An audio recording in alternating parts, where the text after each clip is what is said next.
Institute of Transpersonal Psychology in Palo Alto. The OBE experiment of 1968, Tart conducted an out-of-body experience experiment with a subject known as Miss Z for 4 nights in his sleep laboratory. Now, Miss Z was attached to EEG machine, her 5-digit code, and was placed on a shelf above her bed. She did not claim to see the number of the first 3 nights, but on the 4th night gave the number correctly. That's cool. Anyway, may his memory be for a blessing. Go ahead and look at the link I put in the chat, and it'll take you to Facebook where I posted a bunch of these things, and it's a great loss. I was really touched by him because he was kind. When I went there to interview him in Berkeley, and I needed to go home, and he said, "Don't you want to use the bathroom before you go home?" I said, "I'll probably be right." And he just looked at me and said, "I think you would really be better off if you used the bathroom." And I did, and he was right. And I got that he was coming from pure kindness. I was not wanting to bother him, and he thought that was ridiculous. He wanted to make sure the right thing happened. So he was a great man, and I'm sorry to see him gone. Thank you. And rest in transition. Oh, that's sad. When circling back onto topics today, do we want to hear any more of Miss? You got yourself in trouble because I ate this. Jeff is so trouble. Yeah. Get another sound bite here. I'm in trouble. And he's like, I swear to God, the next weekend, oh yeah, I feel like the way that, because that is so Martin Luther King well received, or widely received at least, anything involving Oprah or Paul, and I feel like is kind of worth looking at just the way they're framing these concepts, what they've, and why it's bubbling up right now, because Pollan's book came out a number of years ago now, and that, had its peaks, and it's still there. It continues to still be like, it's interestingly, because I don't consider him much of a psychonaut, even though his first book, Botany of Desire, written in, I guess, the 90s, one of the plants he does look at is cannabis, and so and its mind-altering qualities. And he probably, even though it's not suggested very often, but his work as a literary journalist or whatever he is, a popular writer, I think did bring cannabis into a better light for a lot of people as one of the flagships of altered states into the public's mind. Now, and then he also he wrote these essays on whether he could grow poppies or not and things in his suburban yard, and legality issues involving things like that, and how poppies are often grown even though it's actually illegal to grow poppies. Certain opium poppies are grown as an ornamental. So his kind of a way of looking, and then he looked also at, interestingly, he did another essay which is lost in obscurity now, I'm sure, but it was whether or not 5-MeO-DMT worked or not, and it was basically based on smoking toads was what the idea was, and it was him kind of trying to explore the concept of that, which is funny because I feel like he didn't ever find the toad at that point to work, if I remember the way the essay sort of summed it up. And so now, of course, many people are finding that obviously 5-MeO-DMT does work, but there was something about that smoking toad essay of his that brought him deeper into this sort of edgy, obscure elements of psychedelic world. And then he dropped this book, How to Change Your Mind, which really has had a huge impact. And because he's such a popular writer, brought psychedelics to the world possibly more than anyone else has. Anyway, well, he is a good writer. I think we have an amazing writer right now on the table with us too. I wish somebody else had been interviewed in this situation. Okay, let's hear it. Speaking of that, let's kind of get to this bottom question, which is in this. It says, "But do they work?" All right, so let's hear what they say.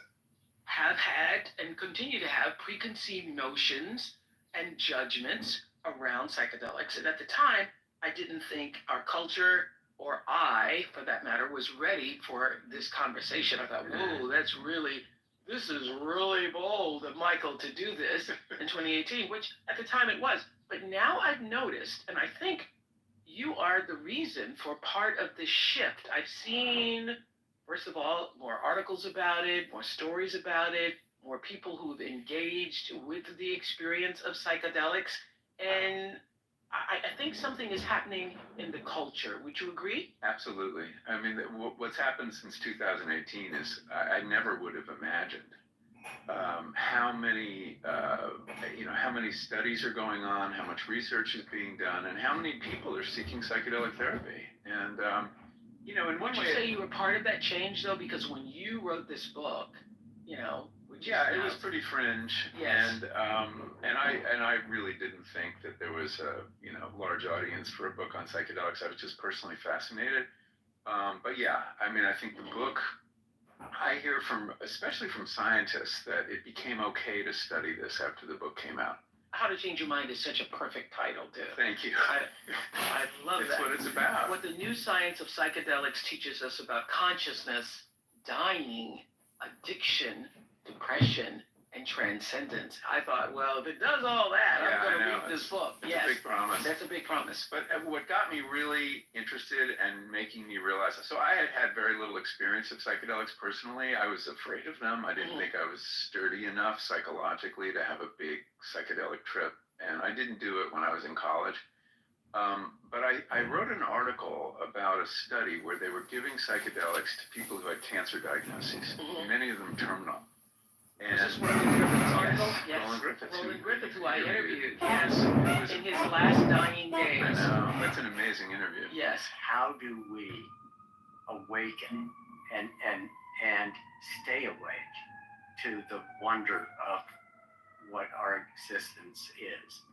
And he was so calm about the experience of dying, yes. And so you read Roland Griffith's article. So he was doing a study, he hadn't published it yet, giving psychedelics, psilocybin specifically, magic mushrooms in pill form, to people who had cancer diagnoses. And I interviewed about a dozen of them. And they told me stories of personal Can I just tell people who he was? He's a renowned researcher of psychedelics at Johns Hopkins. Yes, he really got what's called the psychedelic renaissance started with his research. Because he wrote this paper on the mystical and spiritual experience That's right. of it all, right? Yeah, in 2006. Yeah. And that really launched the whole revival of psychedelic research, which had been a big thing in the 50s and 60s. I didn't realize it. But in the 50s, LSD was considered a wonder drug. There were 6 international conferences on LSD alone. There were. Hey, I just wanted to acknowledge that this, which is fascinating when you kind of draw these comparisons, but the author of the cochlear ear study for mice, he indicated that part of what spurred the decision to push this research forward was that he read a conference paper from the 60s that indicated increased hearing acuity from LSD and such. So drawing correlations where, things have picked up. It's pretty fascinating. So one of the things that I didn't like about the interview is I think there's like sort of a fame machine that people at Oprah and Michael's level play where, he was important, but he wasn't one of the people who started the psychedelic renaissance.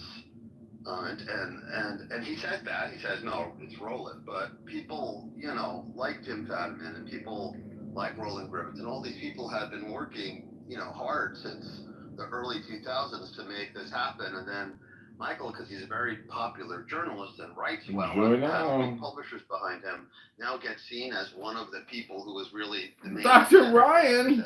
Hi, Dr. Ryan. He knew nothing about psychedelics whatsoever. Hadn't spent decades of career working and making it happen. He's not like Rick Doblin. He's not like Jim. And yet he kind of steps in, and somebody like Oprah just wants to push all this fame on him. It just kind of felt a little weird to me to be hearing that. Yeah, his acknowledgement of his lack of experience in consuming entheogens and psychedelics is clear. I mean, he's more experienced now, and I think that's the interesting piece about this is that the speed of all of it, and within the book, right, within his book, it's a nice compendium of everything that was from the 60s all the way up until that most recent research that he kind of talks about and that they're referring to. So I think, he encapsulated a very initial point in time, and I think the book gave light and credit to a lot of people. But I also think that you're 100% right. I think the Oprah media machine is a fascinating, contextual beast that it is. I mean, the actual full interview has over 1 million views, and so with that being said, it's interesting to see how this will change the greater perspective on it, because she's coming at it from a pretty open-minded point of view now. I think she makes it clear that she has some personal fear about that, whether she would actually go and consume entheogens or psychedelics. However, I look at Oprah as a pretty intelligent and progressive person, so I would see that, like, if she thought this was something that might help her, she would be somebody that would try. So, do we want to keep going a little bit more? Do we want them a little bit more on this front end piece here, and then we can tap in. Thumbs up below. Anybody? Yes. No. All right. Here we go. In the 50s. In the 50s, up till 1965, from 50 to, so we And think then of it just got psychedelics. banned, and also people the drug said war. the drug war. Yeah, and President Nixon, who Yes. starts the drug war, said that the drug war, there's a quote that he gave to John Ehrlichman, his domestic policy advisor, that we're going after LSD to get the hippies and cannabis to get the blacks, and those were his two enemies, and that's what the drug war was really about. Yes. And so anyway, there had been all this very promising research. LSD was being used to treat alcoholism with a lot of success. So I didn't know this whole backstory. I thought of psychedelics as a 60s thing, but it's really a 50s thing. And there was this promising research that gets shut down. And we lose like 30 years of research that is just now resumed.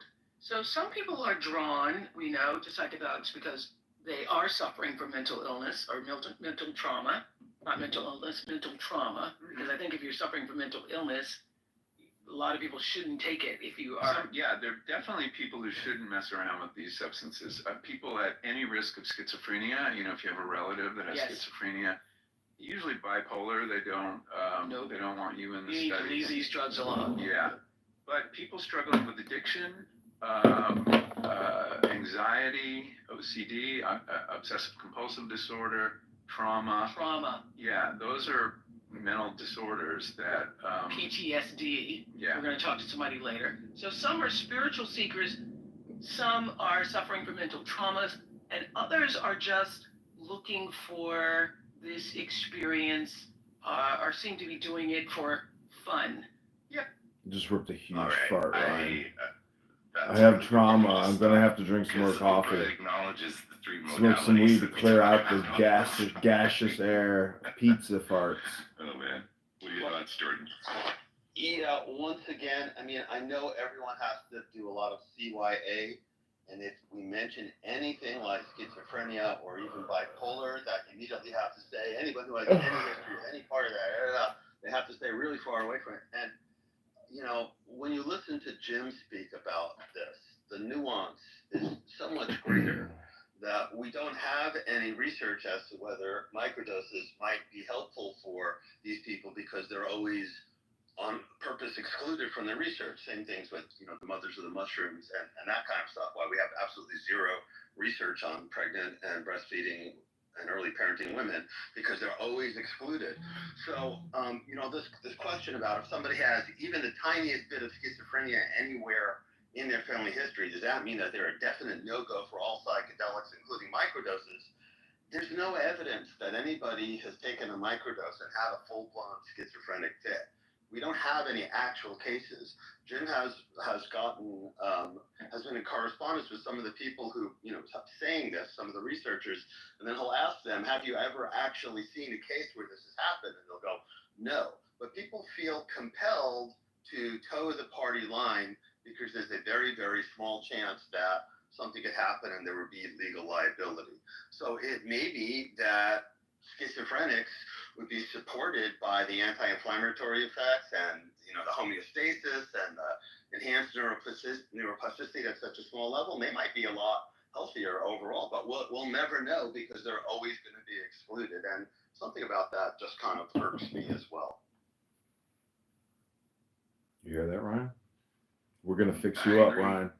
We're gonna make you a man again. You've already gone through my LGBTQ for me where dehomosexualizing therapeutic we can keep services, listening but to hear what the now response we're is, going to make you but I into still think oh it's God, created God, about God, the greater God. Are you use prepared to standards, right? So transition laying down those use to case the scenarios, divine, Dr. Ryan? medical therapeutic approach, which is I know you dressed a lot up of as a research woman, aspects that but we're are talking you about, ready it's to sort of being become a that. God, God, God, God? So it's God. saying, oh yeah, it's ongoing, but its information is We'll sort of cure lost. that It's- middle it doesn't finger reflect hepatic the sore. We'll information replace that it we need in order to be able to with a use gauntlet of drugs, power. from this. Let's keep listening a little bit more. I want to hear what Michael says after. Don't be this afraid, piece, Dr. Ryan. we're just kind of This is your destiny. Yeah, I mean, people, the term recreational is regarded as a negative. I mean, to recreate ourselves doesn't seem that bad, but yeah, there are people who are just doing it for thrills, going to concerts. But in every single instance, isn't it about changing consciousness? Yeah, it does change consciousness. But the set and setting are very important. So the context in which you do it. If you do it to go to a Grateful Dead concert, it's one thing. If you do it in a room, I mean, the way psychedelic therapy is done is you're lying down, you're on a couch, you're wearing eye shades, you're listening to music. It's a very internal journey. It's very different. Everybody else, can you hear that? Yeah, you're loud and clear. Could you hear the voice? Yes. The piece? Yeah, sounds great. Okay. Different than kids taking mushrooms and walking in the woods, where it's all about the sensory thrills. So if you're using it for therapy, as a lot of people now are, It's a completely different experience. it's a guided experience. Right, and the guide is really important. So were you reluctant to take? I mean, you were pretty straightforward guy. I was terrified. Were you reluctant to take them yourself? Yes. I was scared for a lot of reasons. One was, would I discover some deep, dark secret about myself? Because people do discover traumas that they're not looking for. Yes. That definitely comes out. I would be afraid of having a psychotic break. Yeah. I would be afraid of losing my mind I was. and not getting it back. I was. You were. Yeah. Well, we hear Oprah's fears. So I wonder if the post of this, if they do a roundup, or if she talks to somebody else that might be famous. Oh man, I hope you guys get this opportunity. I would really love the record to be set straight, or at least more information. It's kind of like a teaser, right? It's like when you listen to this, it's like a psychedelic teaser. Like you're hearing the sound bites that you want to hear, that make you interested, that get you tapped in, but it doesn't give you the information to actually move forward with taking any steps. And I think that's going to be a constant thing, right? With anybody speaking in the space on the grand context like this. So it'll be interesting to see when your publishers say, Jordan, you can't say that. I hope they don't do that. I actually don't think you'll let them. Oh man. But I also found that doing it with a guide creates this safe envelope, this container in which you can really let go. Okay, so tell us about the time you tell about experiencing your parents in the trees. Oh yeah. So I had I said, oh, Michael is really tripping.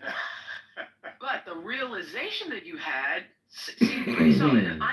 And Michael, I mean, it made me so curious because I'm surrounded by trees. I love trees. I think I have something is going on with me in trees. I don't know what it is. So your experience, tell everybody what that was. Any other, who else listens It's all to this? on Any reflexes. Good night.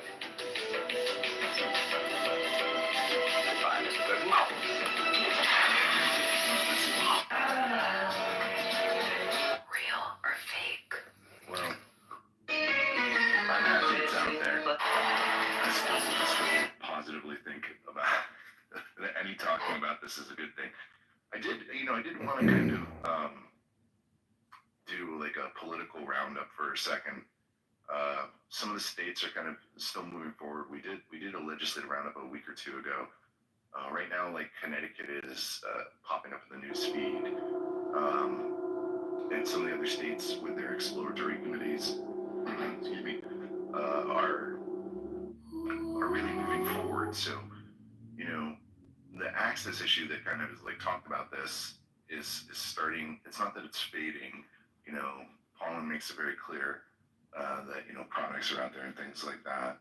And I always want to encourage people, know the products that you consume before you consume anything. Got uninvested cash. What I'm Get seeing it. from my understanding is Sign up now. It's just $5 a month. State discussions continue to move forward. Is that I'm feeling my intuition right now revolving around the political climate in the greater country, the way that there's a lot of dismantling going on in different government agencies. Dismantle and them whether things get all. descheduled, Free us! get sidelined. I think there's Liberty now! over the next 4 years is really going to be a state-to-state thing. So I'm gonna send you a machine gun ride. That feels really 100 million rounds of ammunition, a tank, a jet, and then fuel, and soldiers. Everybody that's You will be a conqueror, Ryan. I will build you a war machine! Like Jordan, that you're so like, To war! The actual state of the psychedelic union, so to say, especially in regards to microdosing. That there's going to be a shift over the next year or two, and even the next 6 months, and that is acknowledged enough in this piece for us to say that time to put the walking shoes on and everybody get on a walkabout and start spreading the spores of all the information that we have. Spread the gospel, Ryan. Holy shit, look at that ass. It's like a pop shop on Michael James up on top, hanging out with the Michael fam. We're talking about Oprah. We talked a little bit about some recent studies that are interesting, and I hope you guys are enjoying the show today. And morning, Steven. How's it going? I'm doing good. Kid had a sleepover with his bestie last night, so they're sitting down eating French toast with strawberries and sausage and eggs. That's what I've been doing for my morning. Yeah, I want some French toast. I actually have some brioche. I'm going to make that today. So James, the other French toast. That's what's up. Good morning, Stephen. Nice to see you, James. The other broadcast that I found interesting this week was that Andrew Huberman did a thing with Richard Schwartz, the founder of IFS. And I've got a little bit of a bug up my butt about IFS, and it was just interesting to have those guys on there as well, especially since IFS is getting pushed into the psychedelic world as the way to work with this idea of multiple selves if you're doing any kind of psychedelic. Is that an article that you found? No, it was a full-blown Huberman podcast with Richard Schwartz. They talk about IFS, and once again, you can hear Richard describing how he discovered all this stuff when, of course, there was 50 years of people working on multiple cells before he came along. So it's a kind of, once again, you see this thing that is at the top of the kind of publicity and commercial curve, getting a lot of press as being the only real way of dealing with something. Dr. Ryan, is like Clubhouse dead right now or something? I'm so surprised you're still here. Of macrodoses versus did everybody disappear? Or did they block us? Powerful system. Probably blocked us. Trained and you have to, But we'll be back with a new burner soon to roast them all. said about multiple cells is that it's much, much simpler than that. Once you come to the recognition that cells are real, Gretchen. of them, and so She's got 3 kids. Where'd Daddy go? start working with them. Daddy's home. That's all you really need. Jordan, are you saying I'm a schizophrenic and so am I? No, schizophrenia actually has very little to do with it. I'm just playing, I'm just lightning. Yeah, you're playing, but that's kind of putting out one of the myths that we try. Dr. Alex Rick wants to say something. Schizophrenia is an organic meltdown of the brain, and one of the symptoms is you hear voices sometimes. with multiple That's not cells. some sometimes, people- I hear them all the time. Holy And I do whatever the shit. voices in my head tell me to do. Well, that's what everybody does because they have different cells and the voices are talking. It's normal to have different voices and perspectives and to be arguing with yourself. It's not schizophrenia. That's a whole actual organic meltdown of the brain. So they're different. So sorry if I jumped on you about that, but that's one Jordan, thing Jordan, that people we put need to out get right you, away. we need to get you settled down, smoking a joint, because you're taking things all too seriously. I'm just playing with you. Calm down, brother. I love. Gets annoying, right? When people don't have any like high value information to transmit and they're just, having casual conversations, can get annoying. Christianity, which says you should just like love everyone. These are very different models of nature, you know? Yeah, I think that Christianity's model is prone towards self-psychological abuse, like a sense of failure, because it's all internal in the head. I've heard different guys talk about this. When I explained to them the legalistic nature of Judaism, they felt that was some degree of comfort, because then they would have known they accomplished this, that, the other, rather than sort of This is Dr. McZad, Dr. They Ryan. have to pretend like they're always failing, and sometimes the Catholics process that by creating hell. It's a very psychologically fraught religion, I think. I mean, all this why you have guilt and Catholic guilt, which I always thought was so funny because Catholics believe that you can sort of like talk to a priest and he can like sort of like make you, you whatever, you can go to confession and that relieves you of your like sin, but like shouldn't that be that you're the least guilty society? Like you go have to see the prostitute and then you go to confession and then you're clean slate baby, but it doesn't seem to work that way. It seems to be like, Yeah, because that's a plug check. That was the problem that what's his face was complaining against. Luther. He didn't like the indulgences. The fact that a wealthy guy, because he's like building a freaking cathedral, can like kill people and get an indulgence from the church. It was like crazy. Well, yesterday Really, really angry about it. in a room said I heard a Muslim girl say that Islam came because the rabbis were essentially selling indulgences, and thus that's why Jesus flipped the tables at the temple. So I mean, I don't know. Can it go They both were ways? money changers. The people that Jesus was interfering with was that the rabbis, not the rabbis, like they were money changers. They were like bankers, I guess, right in front of the temple, because people came to the temple with all kinds of currency, but the temple only accepted shekels, so it just needed to be transferred. Right. And for whatever reason, like in order to make his demonstration, he felt throwing over the money tables would, I don't know, make things better. So wait, sorry, Sammy, to interrupt. Can you compress again, McZed, why you think Christianity is, deals with Psychologically fraught. psychologically fraught? I think it's psychologically fraught because it doesn't really push the moral consideration into like free will and action. It pushes it more into your mind and heart.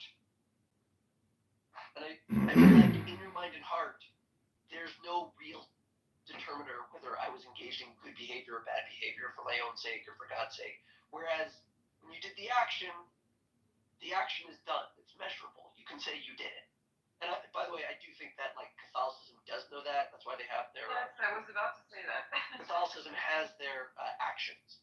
I just think that the actions that Catholicism engage in are totemic in nature and not really resolving the sin. I don't think they fully acknowledge how to make up for sin. But I would say that like psychologically, confession in a booth about your sins can be helpful. I don't think they go the full way to actually process their congregants.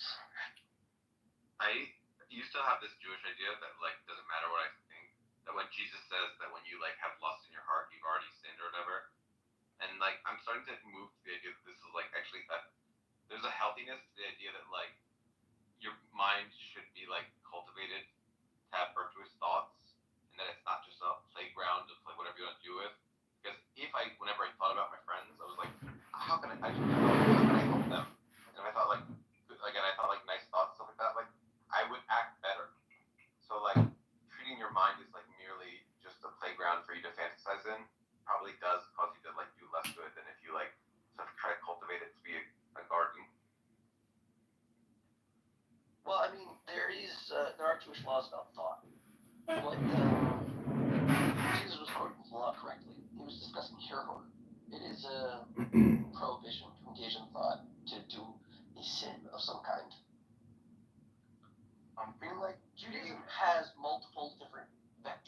working with.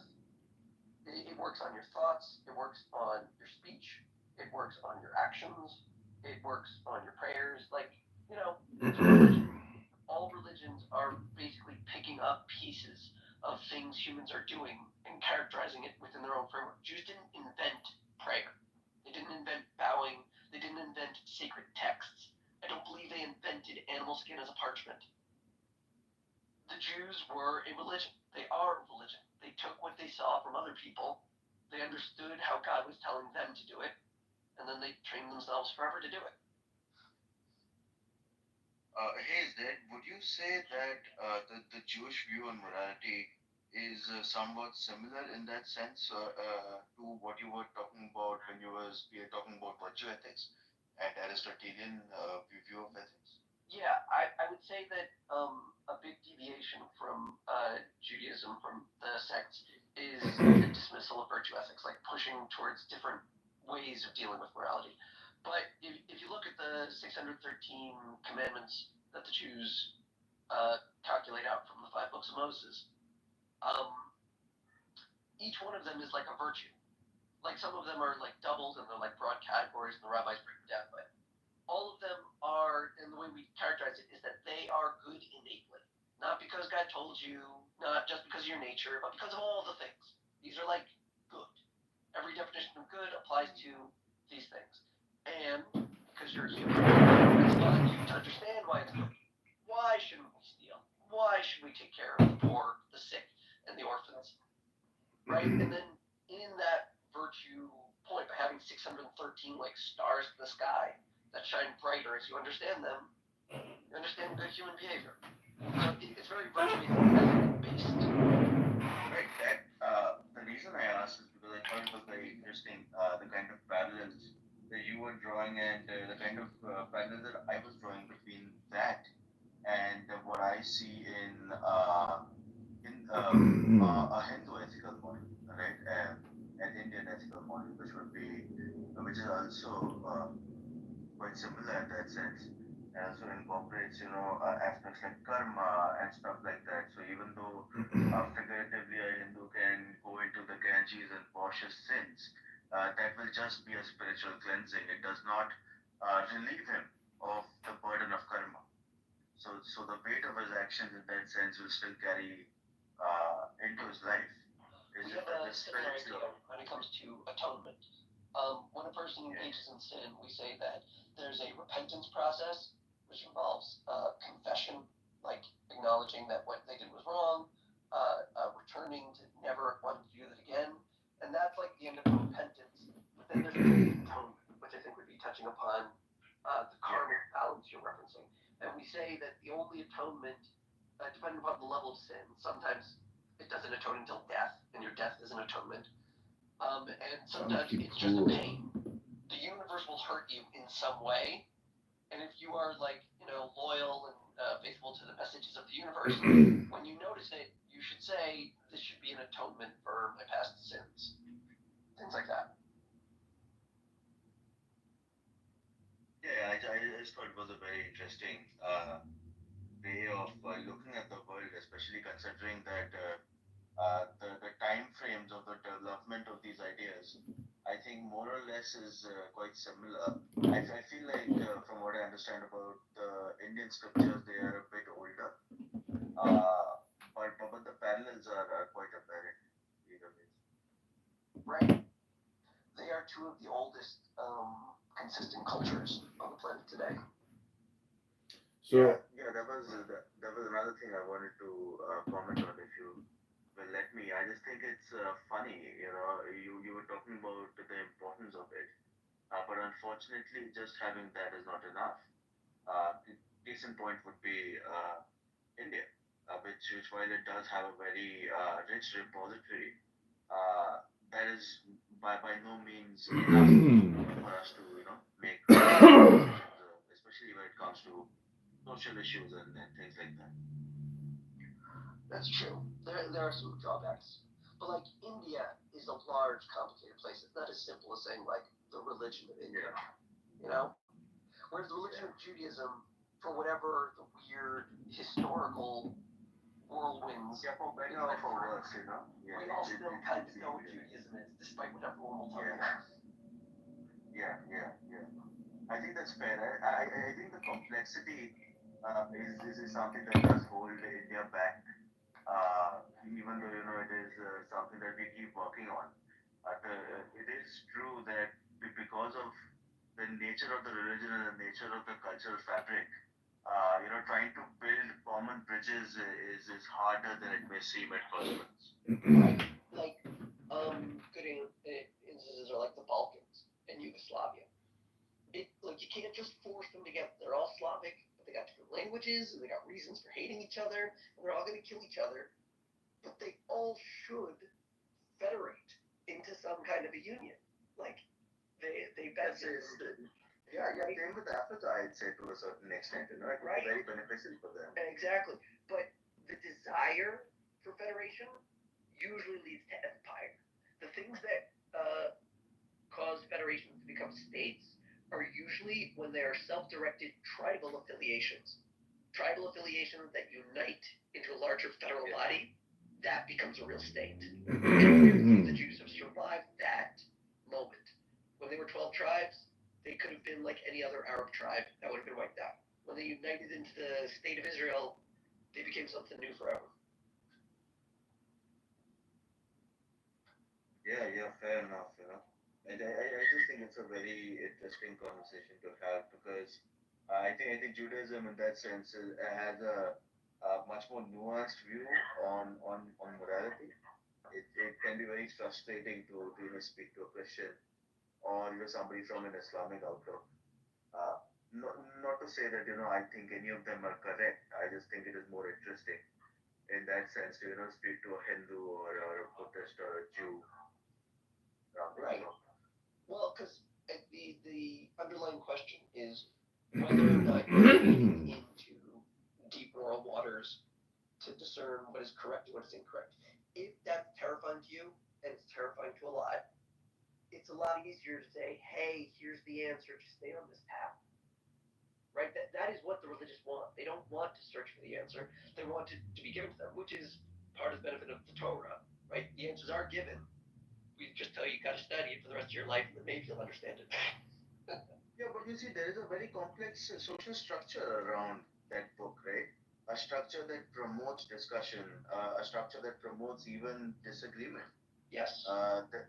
That is something. But see, for the reason I make the comparison is because if you compare that to the other younger offshoots of Abrahamic faith, while they do have an academic circle, they don't have the same level of let's just say approval of skepticism, to put it lightly. Right. Well, that's a different level of critical thought. Like, that's what I'm saying. If you bite the bullet and say that humans are functioning with free will, you are what you choose to be, and you can do whatever you set your mind to. If you bite that bullet, you're in the game. At that point, like you have to understand it because you're saying that. Yeah, and things get a lot more complex. Right? You walk on the water.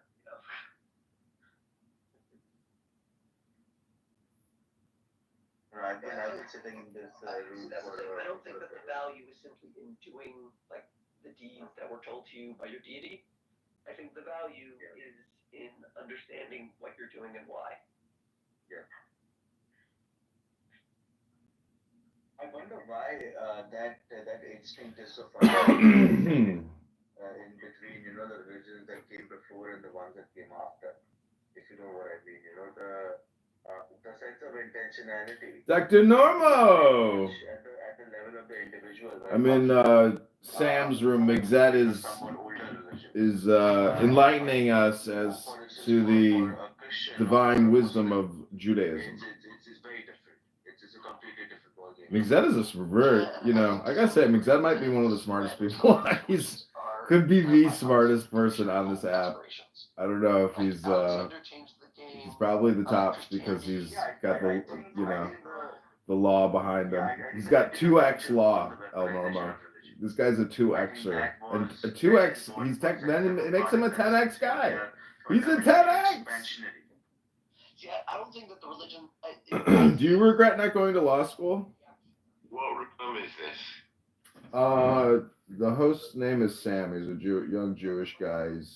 He spends a lot of time on this app. His name is Sam Rosen Dingus. It's called God Talk in Sam's house. Okay, let me look for it.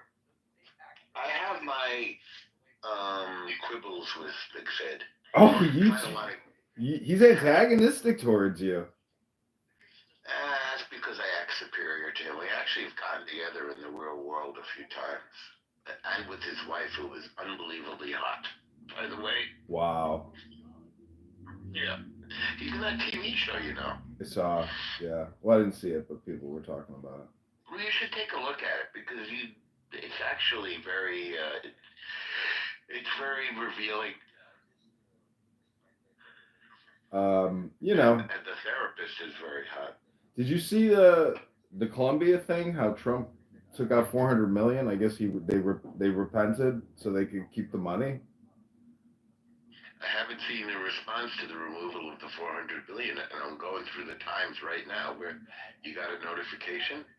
I saw something. The headline was like they withdrew their position, because I guess the financial loss was too much, so they are backtracking. I don't know if that's I didn't know accurate. they had a position. They were refusing to deal with this problem? Yeah, I guess that's what it's about. Is they're going to practice enforcement. I could try to Google it, but I mean, I'm sure if you Google it, it'll be the latest news. But okay. Yeah, I mean, I don't know why Mixed is antagonistic towards you. It could be because they act superior. Do we engage in intellectual battle? It's understandable. It's a Jewish man thing. Well, I'm thinking he's more of the position that. Well, I don't know his position, I guess, on Israel-Palestine, meaning that, like, if he thinks that, I don't know, I'm just saying that he may have a different overall opinion on the conflict and the states, and I don't know. Anyone can think they're so smart they can rationalize and come to the conclusion definitively, but see, McZed is so smart. He's not. He's tentative, even in his positioning at the end. He's he's a very good lawyer, is what it is. He's I too. Well, I have quibbles with that. Let's just put it that way. I think he talks. That's for sure, and he has a position. Some of his positions are weird to me. Like he's against prison, period. He said it's unconstitutional. Well, that was the first time I clashed with him. He also thinks that Israel should be led by, by Moshiach. Wow. Do you know what Litvish is? Litvish? Yeah. Not really, no. So there's sort of a bit of a schism. It's a friendly schism, I would say, in Judaism between Hasidus and Litvish. They don't really groove with each other, although they're interested in each other. Hasidus is just more spiritual and a little mystical. And Litvish is resolutely focused on the law. It's like the law is the path to connect with God. I can see that. I can see how if you take the mysticism out of it, and you just pursue the law ruthlessly, you get to like a zero position, and then the real world, the material world, is the spiritual world, and so it's like a second way of doing it.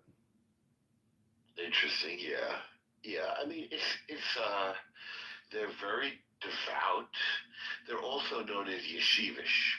Mm-hmm. And then there's and some people on the app are yeshivish. He's something called, I think he's Young Israel, which is sort of modern. And then the Hasids try to be much, much, much, much more mitzvah obsessed.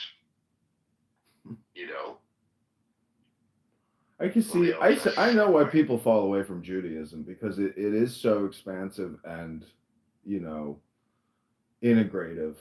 And then in a Western world, you just see how much extra work that is, and people are just generally lazy. So that's why I say if you're raised by a father and his father was raised by that way, it's like if you lose that succession, I mean, it's a big loss because you're talking about like a whole lineage that might, fall off the derech.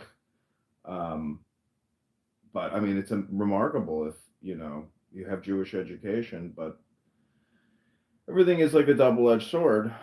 But anyways, yeah, I just find McZed to be a big giver, and Well, I'm glad. I want you to admire him. I don't want to. I'm trying to be careful not to say anything negative.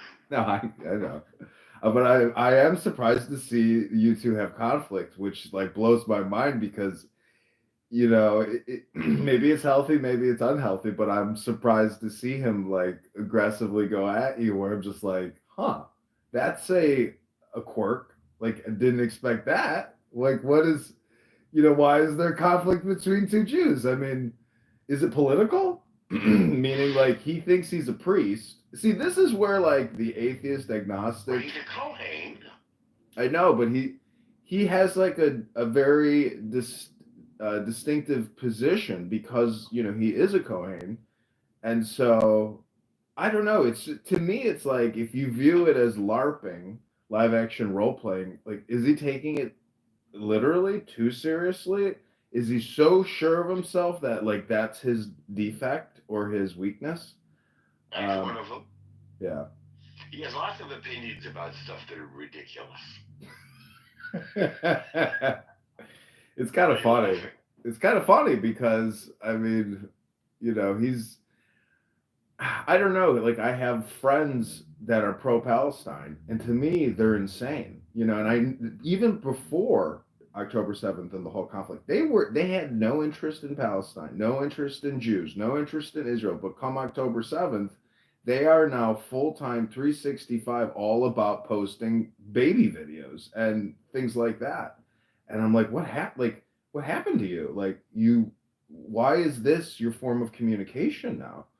I mean, I like to think perhaps they're trying to get laid, but I know they're not getting laid before and they're not getting laid now. It's like, so why are you choosing to essentially become pieces of propaganda?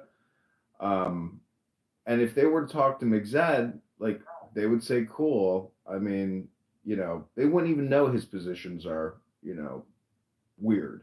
But weird is always like the clown house thing where there's no. Well, wait, do you think that they would not know that he's pro-Israel? Yeah, they would determine that he's probably pro-Israel and a Zionist.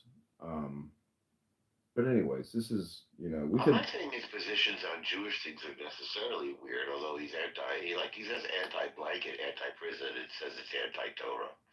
That's a weird quirk. Also, he has lots of opinions about movies and television because he seems to watch everything.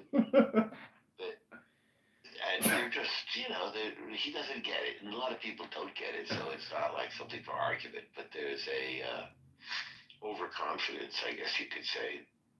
His opinions about stuff that he knows nothing about. Well, I asked him what's his favorite movie. He said Dinner with Andre. So I was like, really? That's a great example. So I bought the movie, and it is a little bit like a clown house room, but I don't know that my position, that all communication is hypnosis. Like that's a good example of hypnosis where it's just, it's a script. It's people being recorded in a booth. It's such a fixed environment that it makes it into like a very audio movie.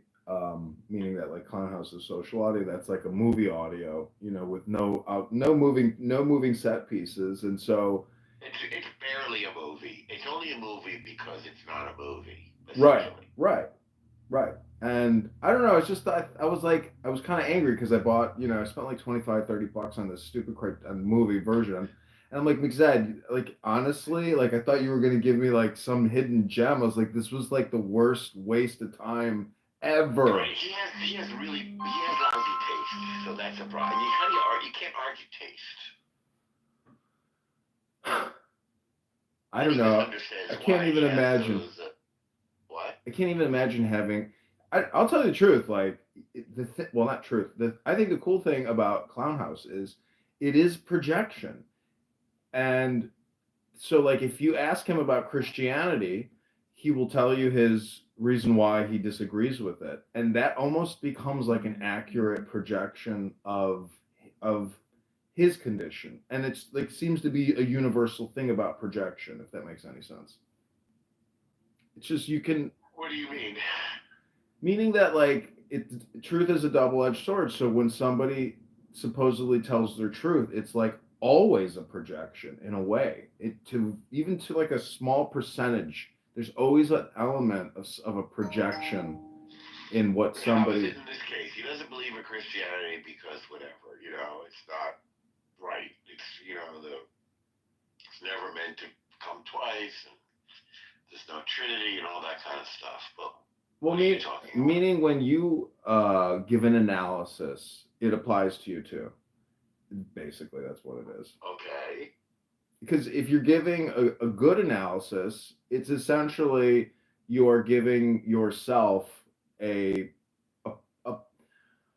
kind of like a to-do list, saying prohibitions or bearing or forbearing, essentially. Because if it's just something, if you're saying something that's true, then it's good for you. And so what you're really kind of doing is giving yourself like a little medicine in your analysis projection, or a reminder, a friendly reminder to oneself that this is why I think it feels. How does this apply to him in the case of Christianity?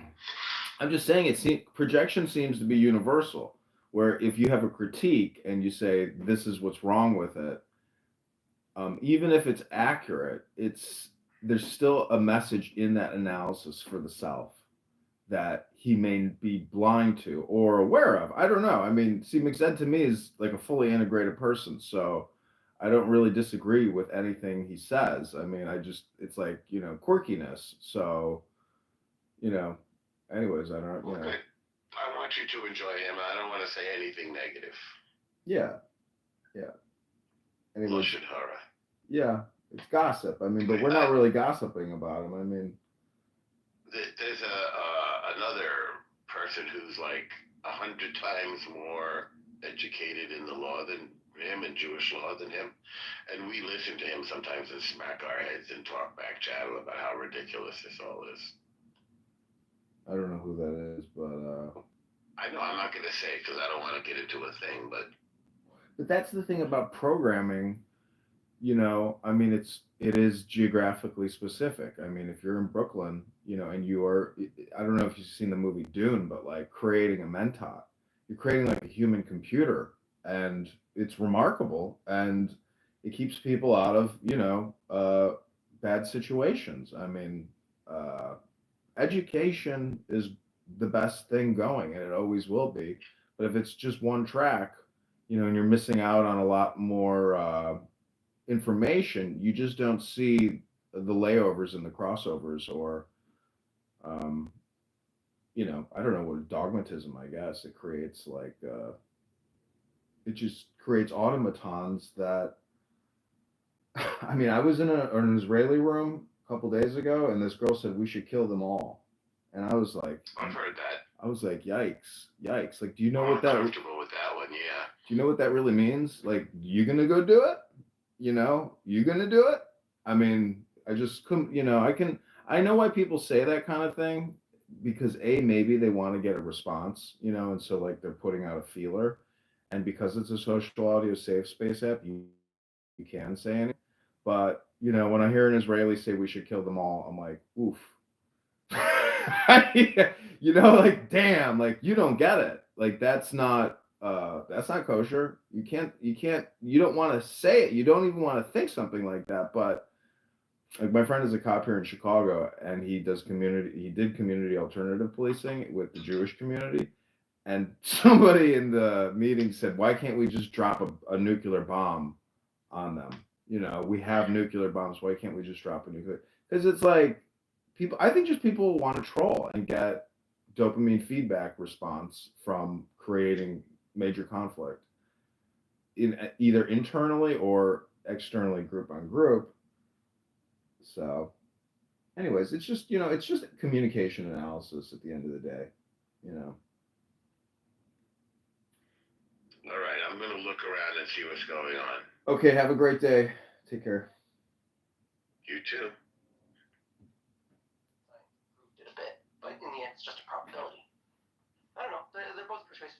To me, it was just a question of like, what is the standard argument that if a person were to look at the universe, think about it for a second, would apply the concept of design to what he saw rather than non-design.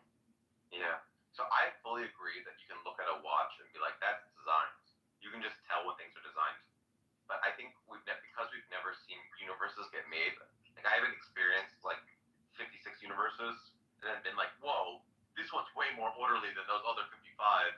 I like don't think I can make a claim about design because I just don't know what the default universe is like to then say that this one's different. Like, it could just be that like order is just the way things go when it comes to universes.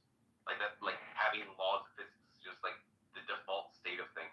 And that's the anthropic answer. That the only way we would be here to worry about that is if we were in a universe that happened to be stable enough. Yeah, that's what I'm talking about. That wasn't what I was saying, but that is true. But I am just saying that like I don't know what the default case is for universes. Just look at this room right now. You created it. I would say that this is like a microcosm of the macrocosm. This little room right now. The universe could be by default orderly. Universes being created could be by default orderly or not. It doesn't based on the fine tuning like casework. You look into the natural forces and how imbalanced they are with each other without having any apparent connection to each other, such that Key, what's going on? Like your room is so boring. You're coming to my room now. Ways, if any of those. And here's the other weird thing. Aside from the fact that all of those constants would have to be finely tuned, as they pointed out. Key, I gotta tell you, your rooms can be kind of boring. At the beginning of the universe, it like settled into this. What you really want, what people want on Clown House is they want to hear the smartest thing that they can. This is me at least. I want to hear the smartest people in the shortest amount of time because there's just so much chatter on here. Unite them all. That is the grand unifying theory we're all hoping for. What I would say is that the thing you said about anthropics is like very relevant here, where like we're only going to be in universes. Hold on, Key. I don't know if I want to have a conversation with you yet. I think Put it in the chat. The thing about the fine tuning is you just can't know how. I know you want to get your dopamine kick, but let's just listen to what these Talmud Chachams are saying. Because Sam, I don't think, is a learned Jew. Nixat is, so this could be a good combination between ridiculous philosopher Jew, atheist Jew, with learned theist Jew. This is a good matchup. The light will turn on, or like you don't know what the thing happens when you change it. So like we don't know what would happen if we change gravity. Right. We don't know what would happen if we change the strong nuclear force. We can. See, this is where this is a stupid person saying. We because we've never altered the constants, we don't know what happens. Like this is like schizo, Sam. This is what I detect is when people start talking about, what if we could change gravity? The Princeton experiment. Easily. So the Princeton experiment, they put a guy in a room and made believe that there was a button that shocked him. It wasn't true. And every time, somebody pushed the button, the person in the other room would see a light and act like they were getting shocked. And so people got curious about it and they kept shocking them, even though they didn't know it wasn't happening. Like, so we're so tethered by our own experience. But I teach quantum science, and at the subatomic level, things operate a lot different than they do. Dr. Mitch, the Princeton experiments prove that people will kill people because there was a danger limit on that gauge, and people were killing people. That was the big what the F? About curiosity, it was about being commanded to do it, right? About obeying orders. That was the psychological experiment, and many people will obey the orders even when it's like going to kill someone. I guess I want the Milgram experiments as distinct from the Stanford prison study. The Stanford prison study has been debunked, and the Milgram studies are just a different thing than this. You're saying no, I don't talk about the prison study. The Milgram experiments, that's true. By the way, one thing that's a positive thing on the Milgram studies is if you, in those studies, if someone else said, let's stop doing this,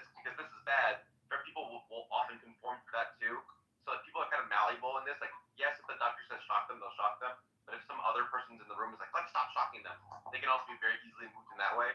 So it kind of just shows that like people are sort of like very influenced by social pressure, less so than that. I mean, or the optimistic thing is that they can be moved around both ways, positive and negative. By social pressure. Yeah, I mean, the bystander effects of like Nazis happen. Yeah. There's like mob mentalities and bystander effects. Okay. Yeah.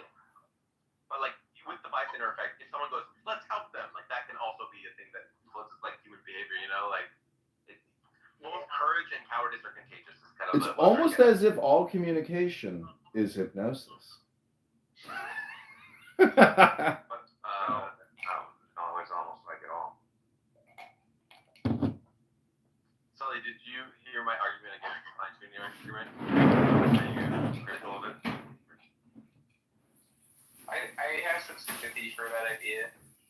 Like, I wouldn't say it exactly the same way, but I'm trying to convert Mixed to atheism. My Jewish brother.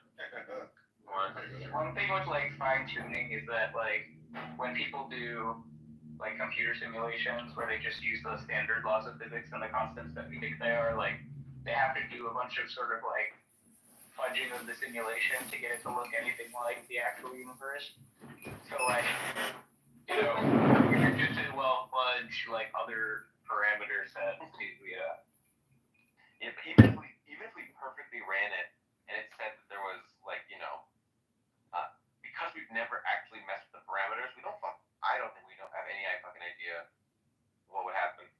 Because what something seems like would happen if you mess with a variable is not the same as what would actually happen if you mess with the variable.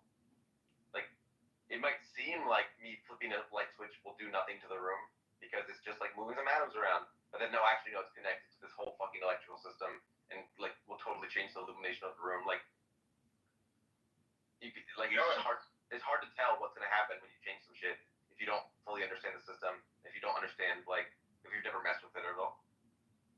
You know, like bothers me about the fine tuning stuff is like we always think of this example as like, okay, there's like a bunch of knobs, you know, I don't know, there's like a whole bunch of knobs and you can twist and you can turn them and put them on different settings and stuff like that. It's sort of fully independent of everything else, and I don't know if that's even the right way to think about it, because it might, okay, if you think about like a magnet, you know, just think about like a magnet and, you know, moving it across like a table full of like metal shavings or something like that, you know.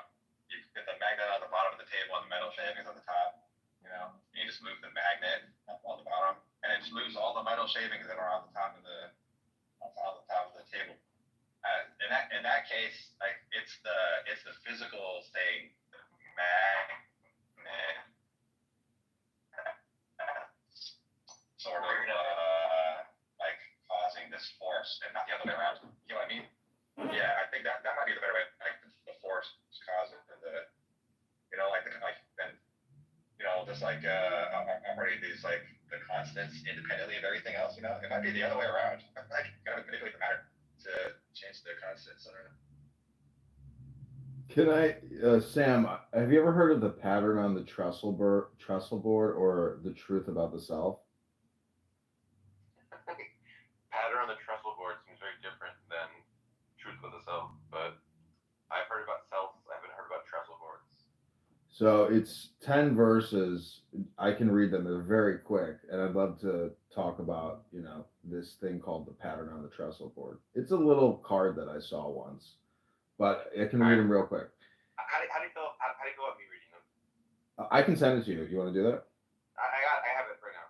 Oh, you good? Did you go? Yeah, go for it. All the power that ever was or ever will be is here now. All right, let's look at that sentence real quick.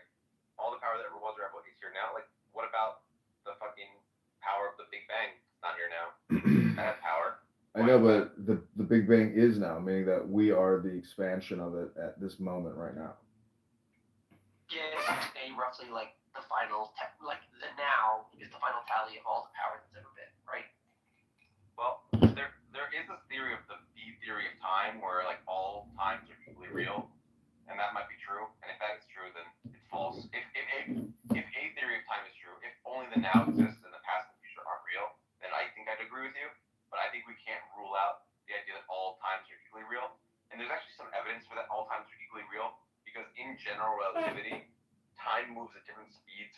people based on the strength of gravity and how fast you're accelerating and stuff like that. It seems like not everyone had the same sort of what it counts as now, and because not everyone has the same now, it seems likely that there isn't just one now. It's just the eternal present everywhere in the universe. So anyway, that's the thing I think to consider.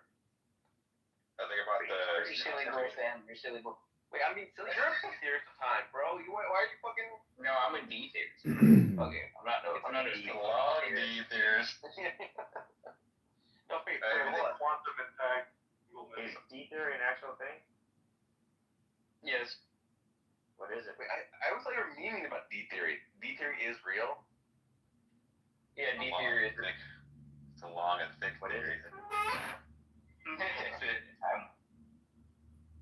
Well, I only usually hear people talking about A versus B theory, and one where the present is the only real thing versus the past and future being real. And those are all a little bit different. So presentism is the view that like only the present is real. That's one version of A theory.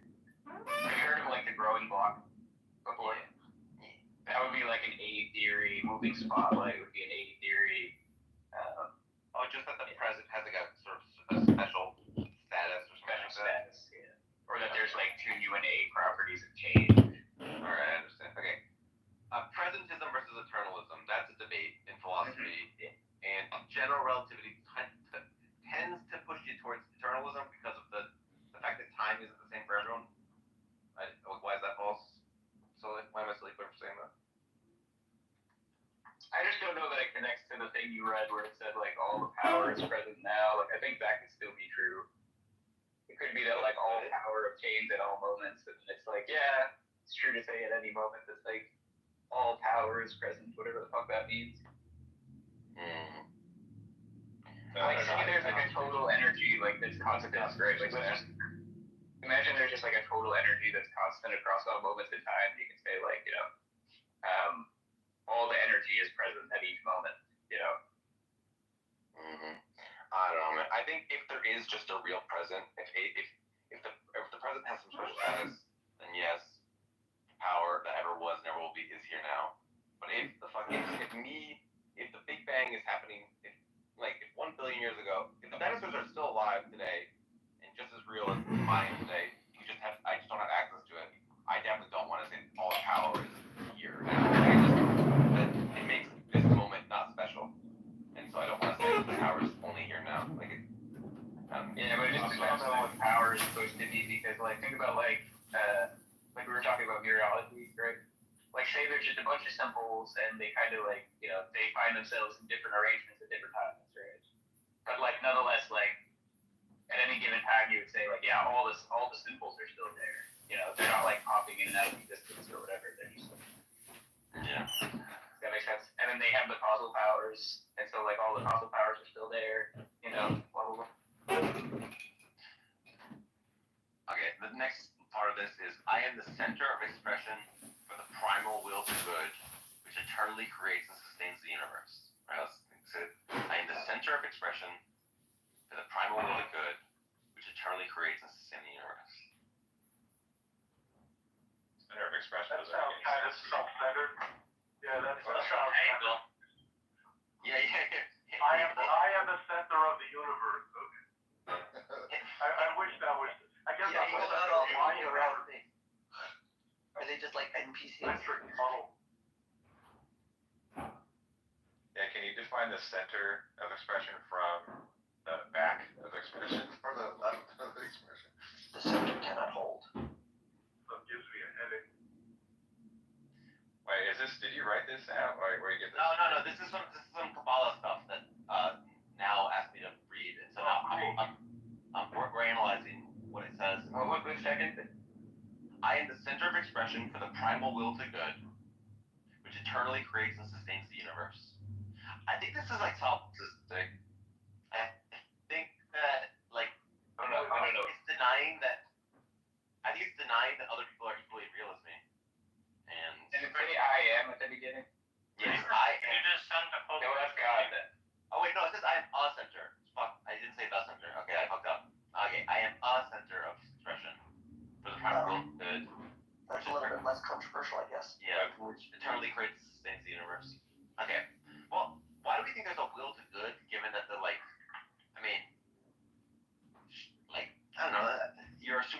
gonna just get better and better. It might. I hope it does. But like, we could make AIs that's worth it. Next argument. Can you send me the thing? You want the full? Yeah. It's called the pattern on the trestle board. That's what it's called. All right, I'll send it to you. Or is that some like ancient Grimoire or what is it? It's some ancient, it's some Jew shit. I think it's some Kabbalistic Jew shit. I think. I'm not It's sure. from Dr. Paul Foster Case, who was a Kabbalist famous in Hollywood in the 20s. So some 1920s Jew rather than ancient wisdom. Yeah, I need to stop him before he finishes his spell. I was in an antique shop in Hermosa Beach, and I found this book called The Secret Keys of the Tarot, or something to that extent. It's by Dr. Paul Foster Case. It's fascinating, you know. It's very poetic, and I find it to be very relaxation. Is that the guy who supposedly was like, I don't know, he had some like dreams or something like that, and then wrote a bunch of is that the same guy? No, Dr. Paul Foster. You can just Google him. It's Dr. Paul Foster Case. He was a member of the Temple of the Golden Dawn in Hollywood. Edgar Casey. Oh. But it's all Kabbalah. All right, I'm gonna through me, its unfailing wisdom takes its thought. Okay, through me, its unfailing wisdom takes form and thought and word. I mean, I don't know. I don't think the wisdom of the universe is like unfailingly expressing itself through my words. I say dumb shit all the time. I don't know, bro. But see, wisdom is capitalized, meaning that it's almost like its own divine Godhead to a certain extent. And without you, the player, what is God's wisdom? I mean, you know, it requires the man or the woman to essentially be an agent of this divine wisdom, which is Torah. That was written in the 20s. They capitalized like every noun back then. Can you swallow first before talking now? Sorry, Jude. They capitalized nouns like in every sentence back then. That was the golden age of science, but I would argue it was not the golden age of philosophy. Well, they capitalize everything because Alish is God. All is God. So that's why they capitalize a lot of these words, because they're trying to show the reader, hey, all is God. This is a divine element of God. No, they're capitalizing artifacts that a lot of American English speakers have from their education back then. Right?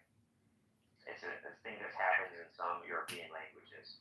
Since English is technically a Germanic language, that's still like taught up until the relatively modern. I know, but you need to see the picture.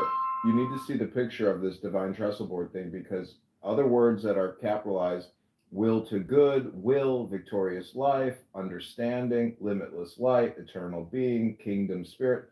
You just have to see the words they capitalize to know what they're trying to infer.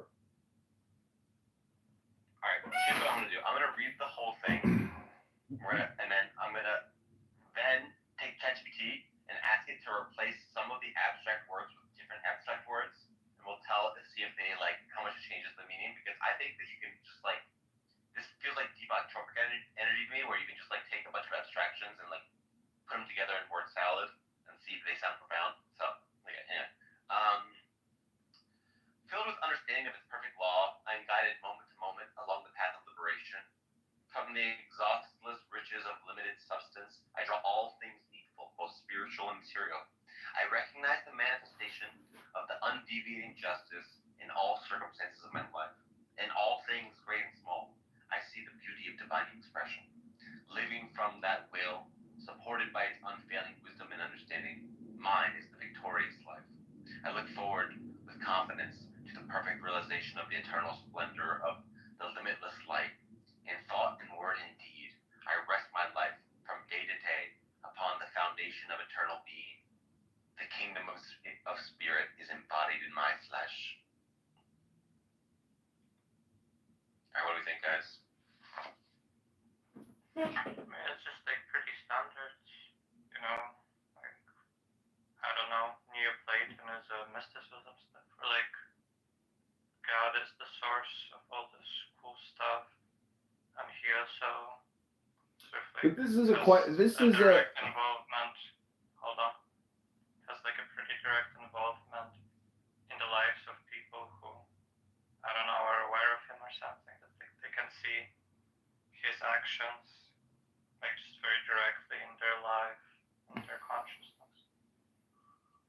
This is a flashcard, though. It's 10, not 11, 10, not 9. I mean, it's called the pattern on the trestle board. You know, if you have the link, put it in the chat so people can look at it. But it's short and sweet, and it's an analysis of the self. And it's really like essentially like a mirror card, meaning, what do I need to change to get back into equilibrium?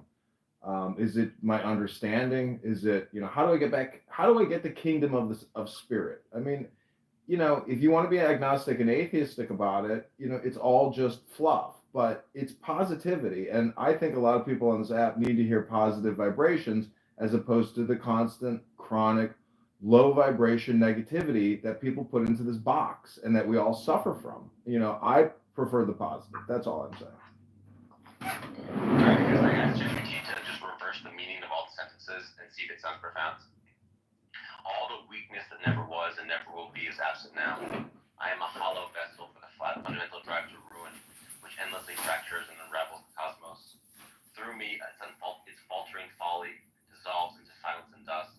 Devoid of clarity, it is shattered law. I stumble moment to moment along the road of bondage. From the barren void of its empty husk, I am denied all that sustains, both spectral and physical. I submit to the chaos of the wandering injustice, the twist of every event in my existence. In all things great and trivial, I witness the distortion of the profane erosion. Drifting from that will, abandoned by its vanishing insight and broken perception, mine is the defeated path. I move forward in uncertainty toward the dissolution of the fading gloom and boundless abyss. In silence and void and decay, I scatter my being, moment to moment, upon the crumbling ground of fleeting illusion. The hollow of absence is buried in my flesh. Yo, that shit's fucking hard. That goes hard, bro. Those records from those metal records from like the 70s or 80s or whatever, where you That's wild. play them upside down backwards and they play like some like they're supposed to play like some demon music or something. That's really interesting. That really challenges the picture drawn by the first reading, because it's just like now it feels like the metaphysics are the same. It's from the perspective of somebody who's been abandoned by this being. Maybe, I don't know, you could read it in some like dualistic way where there's like, the god and the demiurge, and this guy is in the grip of the demiurge rather than divine. Okay, I like that, Sam. I thought that was very cool. I like to do that where I try to find out when someone says some shit to me, if I can say its exact opposite, and if it also sounds profound, then probably there wasn't something profound there to begin with. Like, I don't know, like if someone says like, you have to think about now, and that sounds profound, you go, you have to think about the future, and that sounds profound. It's like, okay, maybe then neither of them is like particularly wise advice. But I think the now is all important. And if you're in the now, you're essentially being pragmatic and practicing common sense. You're dealing with the problem now. And if you want to change the future, the only way you can change the future is in the now. So it is like that Groundhog Day movie. And he was stuck in a time loop, but he finally broke the time loop when he actually got happy, meaning that like that's how it became the next day. Is I don't know if you remember that movie and the premise, but he eventually falls in love with that woman. Where I got like my philosophy from fucking Groundhog Day and Home Alone. You don't like Bill Murray, Dr. Sasha? It's not about what I like. Have you seen the movie What About Bob? It's a movie. I'm just talking about some media here. That's all I'm mentioning, Dr. Sasha. I understand that's what you're talking about. I'm just saying, like, I'm not telling you I'm a philosophy of clown college like you, Dr. Sasha, but I mean, if you want to demonstrate your superiority in philosophy, go ahead and tell us something true, Dr. Sasha. I hear you on this app a lot saying one word a minute with Dr. Andrew in the Christian, debate room. I mean, go ahead and tell us something interesting or bring something to the table, Dr. Sasha. Stop complaining. Anyway, I'm just saying, like, it's not a very good reason to think that it's like some profound moral truth that somebody decided to like build a movie around it as a premise. Like, let's enjoy it. What, you don't think a man and a woman united is not a moral, profound truth?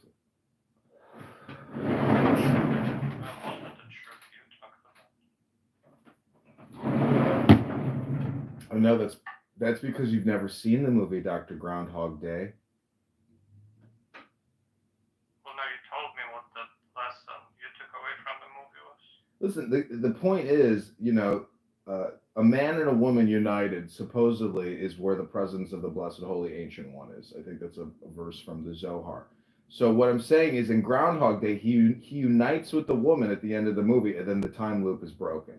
So, in terms of profound moral truths, supposedly the love of a good woman is the only true thing in existence. Everything else is basically politics. That's the truth. I understand the Zohar represents something called the Shekinah, which is the female nature of God, or the female God.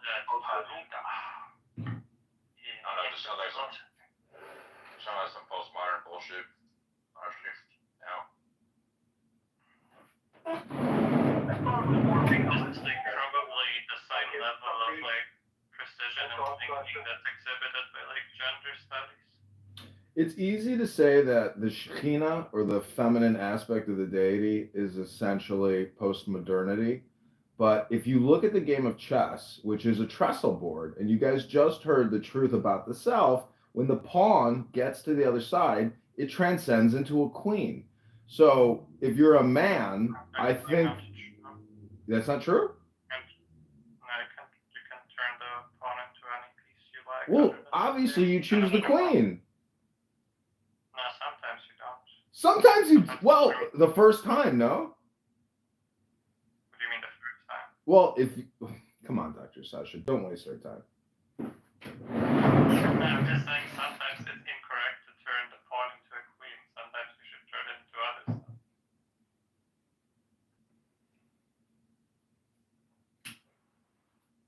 When you turn your pawn into a knight, and you can't, well, you're gonna check me by turning your pawn into a knight. Like the damn, like from there. Yeah. But then there's also just like avoiding like stalemates. Like sometimes you wanna go for a rook or a bishop so that the opponent has an open move. Listen, Dr. Sasha, don't waste our time with this pawn transformation bullshit. The point about all of this is essentially therapeutic. It's words of positivity, and Sam demonstrated the opposite of positivity, and you can see how that was scorched earth. What are you talking about? I know you're not following the conversation, Dr. Sasha, but I know this is not ESL room for non-native English speakers. Perhaps you need to listen more than you speak.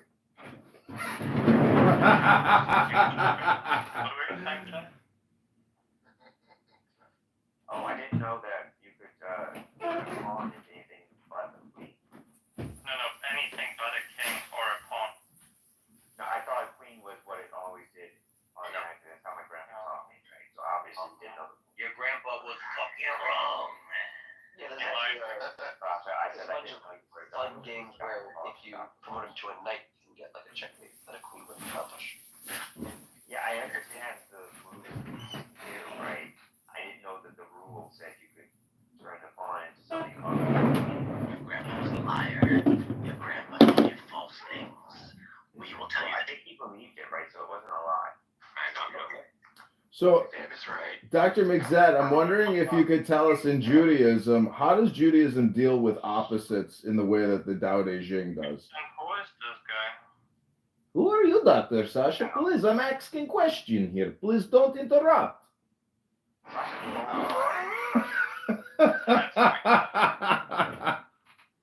what do you mean when you say profound moral truth now? What are you talking about right there? Where did this guy come from? Where did you pull him from?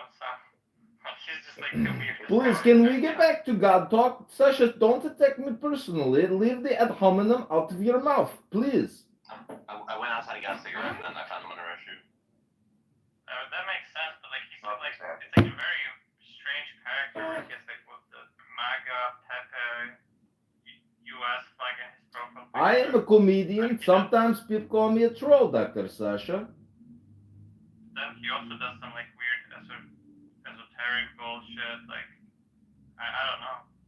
You don't know. The ancient wisdom of the 1920s should be listened to, Sasha. Sasha, this is a game, and don't take it too seriously. Please be calm and relax now. I don't. Do you think that this is like how my accent sounds? Sasha, Like if I started doing like a British accent parody, that's just ridiculous. The point now, Sasha, is that we want to talk about Stick God. to your guns. Stick to your guns. Sasha, when you read the Tao Te Ching and when you read the Kabbalah, you come to the conclusion that Trump is the correct president of the United States. Don't you know that? Yeah, that sounds right. What I have concluded, Dr. Sasha, is that there is not a speck of dust out of place in entire universe. So when the speck of dust is inside of the bacteria eating the flesh of the baby's eye, that is not out of place. Till it ends up in your eye. Right, exactly. Sometimes you are insect, and sometimes you are windshield. This idea that the universe is good as is and shouldn't be improved feels good psychologically, but it's like a disaster if we all hold it because like we in fact need to make the world better. Like right now the world is full of lots of pain and we need to fix that. And the belief that the world is good as is kind of says like why would I clean my room if it's perfect as is? Well, that's why I think that pattern on the trestle board document is essentially a therapeutic tool because it brings you into the now. And it does it in an esoteric way. But to say that it doesn't serve as the same function, please, you're interrupting my sentence, Dr. Sasha. I will go on mute. You complete. Like, or he didn't understand your point, so like, doesn't understand that if nothing is out of place, there isn't really much point in like moving anything. And like, why would you change anything? He just goes to like some other bullshit. Because there is a song in America, it is called Always Look on the Bright Side of Life. I will not sing it for you. Always look on the bright side of life. There we go. So, I wanted to ask Dr. Finch, is that a real what did you say? I'm asking Pam if he fixed it. Yeah, I fixed it. Misa, I have a question for you. This is something I'm very curious about. Are you able to be on mic, Misa? Yeah, what's up? Okay, so I asked ChatGPT for the top 20 British intellectuals, and it's like people like Hume, Locke, Hobbes, Bentham, Mill, Adam Smith, Bertrand Russell, Francis Bacon, Edmund Burke, okay, A.J. Ayer, Gilbert Ryle, and then I compared it to like the top 20 Jewish intellectuals. It's like Marx, Freud, Boas, Strauss, Walter Benjamin, Noam Chomsky. But also like Maimonides, Spinoza, Derrida. We asked for like scientists. It feels like it's like skipping a lot of people. Well, what I'm saying, said is I have this theory. Tell me what you think. How crazy it is that the Jewish intellectuals here are much worse than these British intellectuals here. And part of the reason for that is that like centuries of doing Talmudic hermeneutics has given Jews the skill to like rationalize stupid bullshit. And so then they're able to rationalize fucking Marxism and Freudianism and postmodernism when they're like not actually reasonable views. Whereas like because the British doesn't have this thousands of year old tradition of rationalizing bullshit, they're like, oh yeah, evolution is true, and like yeah, trade is good, and they like have less of a skill at rationalizing. What do you think about that? No, I don't think it's like a rationalization thing. But I do think there's some strength to what you're saying of developing one's scholarship within like a protected university versus like decentralized throughout multiple communities. Do you agree with me? For different types of ideas. Right, like if you look at Marx and Freud, right, they're not approaching it the way Newton did. Freud a little bit. Marx is definitely an outsider. But do you read the British ones? Do you read the British ones better than the Jewish ones? Do you read that the Jewish ones I mentioned are worse than the British ones I mentioned? Yes, I agree with you. And why do you think that would be? Well, that's what I'm saying. I think that the British ones that you mentioned were within an accepted scholarship. I think the biggest question would maybe be Adam Smith, because that was like a bit of a new style of university at the time, but like they existed within like institutions of learning, as opposed to the Jewish development of Talmudic study happened in various yeshivas that were not really regulated and weren't pushing to publish or critique each other too much. Like, I'd say that the scholastic environment that was developed in England developed better intellectuals. But I wouldn't say that it's like the Talmudic reasoning that like they can circular out anything. You know, I'd say it's more you can circular out anything if you don't learn the discipline of science.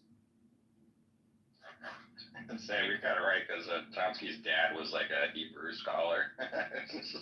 I do not like Chomsky.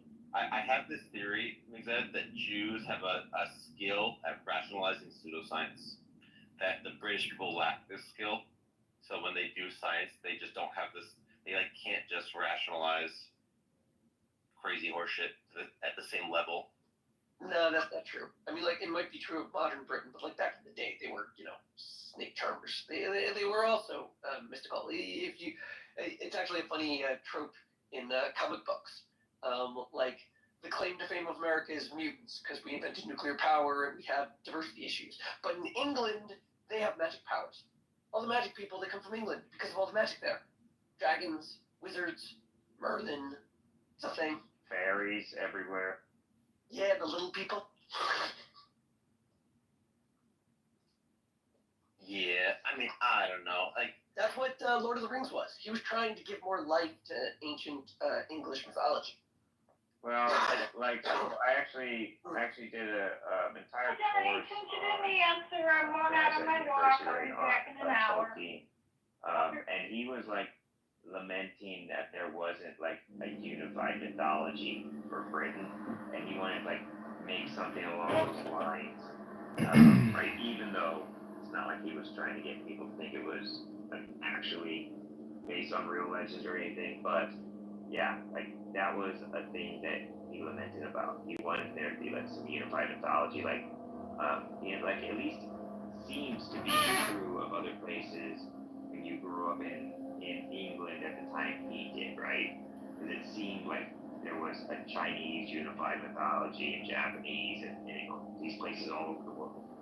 In reality, they were, like, if you're familiar with cultures, they're much more like fragmented, but like the late 1800s, early 1900s England, it seemed like Egypt had some sort of unified grand national myth, all this sort of stuff, right?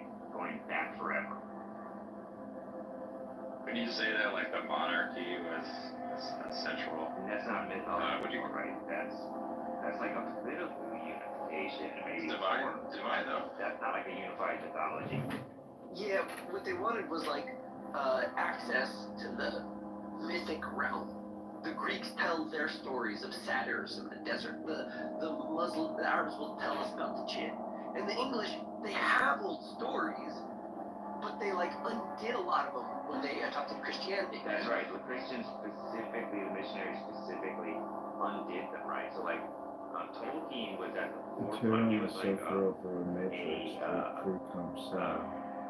Beowulf scholar, right? He was among the forefront of pushing that to be taken seriously as like you know, for its mythological history and like the artistic thing, right?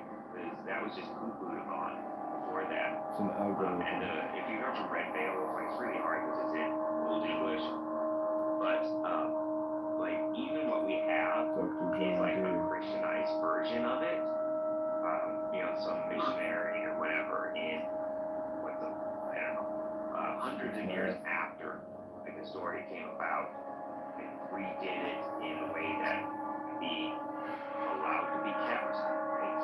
But that he really disliked how all of the myths got paved over, right? And the vast majority weren't even remembered anymore. Right.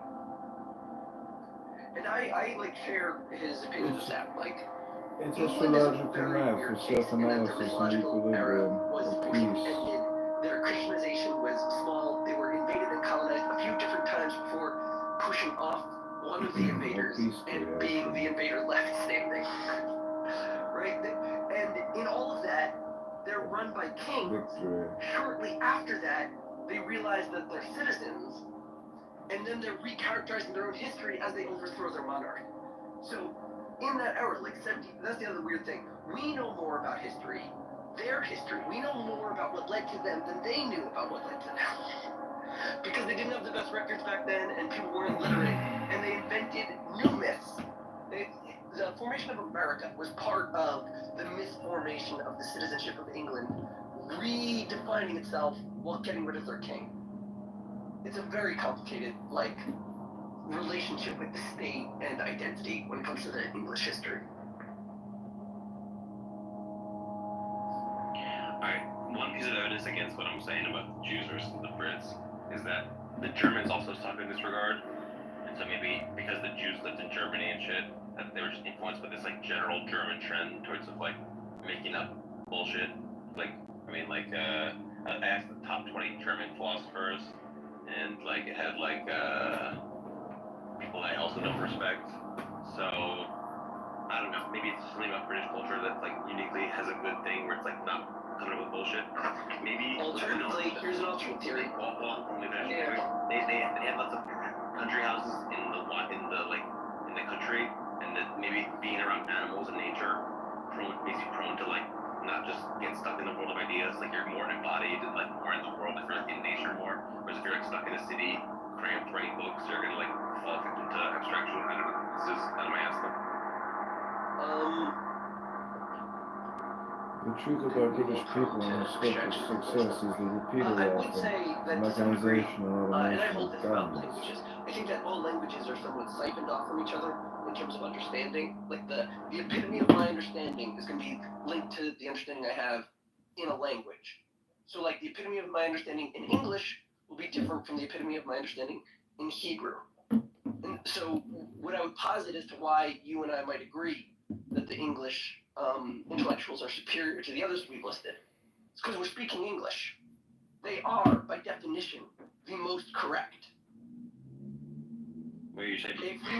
If we were to take the side that a Russian philosopher or a Japanese philosopher or an Indian philosopher were superior, we would be fighting against the very waves of our language, which push and say this is the epitome of English understanding.